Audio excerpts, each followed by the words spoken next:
Jeg synes jeg selv er god, men Ronny han er best. Jeg prøver å få ræva ut i hver eneste sving, men når Ronny kommer, så du får se på ting. Hver dag han skal ut og flå,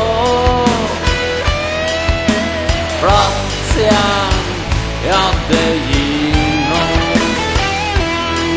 Da krosser han som aldri før, platsjern til han nesten dør.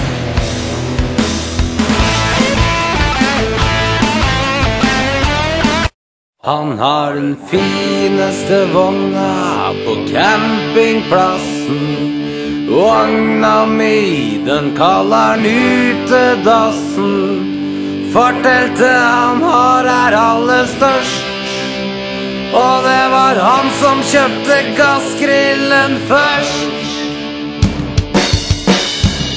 Jeg har en liten vogn fra 1986. Der var doen såkalt borte på tid. En campingtur er kjedelig uten cash, så jeg har penger dårlig vogn og med bæsj. Ja, campingtur er kjedelig uten cash, så jeg har penger dårlig vogn og med bæsj. Han har det dyreste, feteste partyteltet og største plattingen på hele feltet, men aldri er det noen andre der, for han bare skryter og er svær. Jeg har en liten vogn fra 1986, men den vognen min har jeg det godt i. Jeg har venner, brennevin og køl, når vi griller sitter kongen for seg selv. Jeg har venner, brennevin og køl, når vi griller sitter kongen for seg selv. Kongen av campingplassen har en helt vanlig jobb. Penga han bruker eier ingen av, han låner alt for å være snobb. Kongen av campingplassen, han gjør alt for å være kar. Størst platting, størst bånd, størst gjeld, størst kjæring, det er alt kongen har.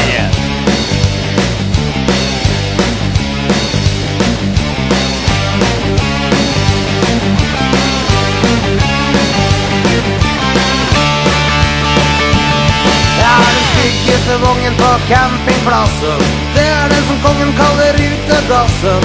Men han må da bare gjøre narr, men jeg tror jeg har det bedre enn han har. Han drikker fine flasker han har kjøpt på krita, så han og kjæringa blir like drita. Spiden min er uten toll og tull, da smaker det litt bedre å bli full. Spiden min er uten toll og tull, da smaker det litt bedre å bli full. Kongen av campingplassen har en helt vanlig jobb. Penga han bruker eier ingen av, han låner alt for å være små. Kongen av campingplassen, han gjør alt for å være kar. Størst platting, størst vogn, størst gjeld, størst kjæring, det er alt kongen har.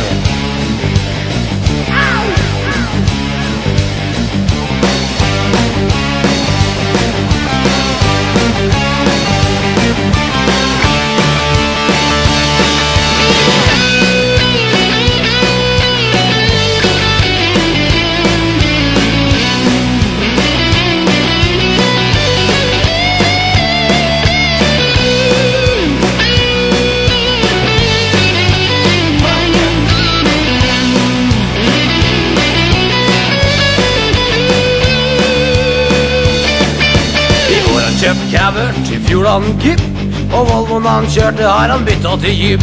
Men kjæringa hun er den samme gamle, det fete boller under kjæringskramle.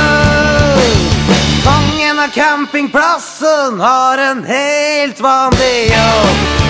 Penga han bruker eier ingen av, han låner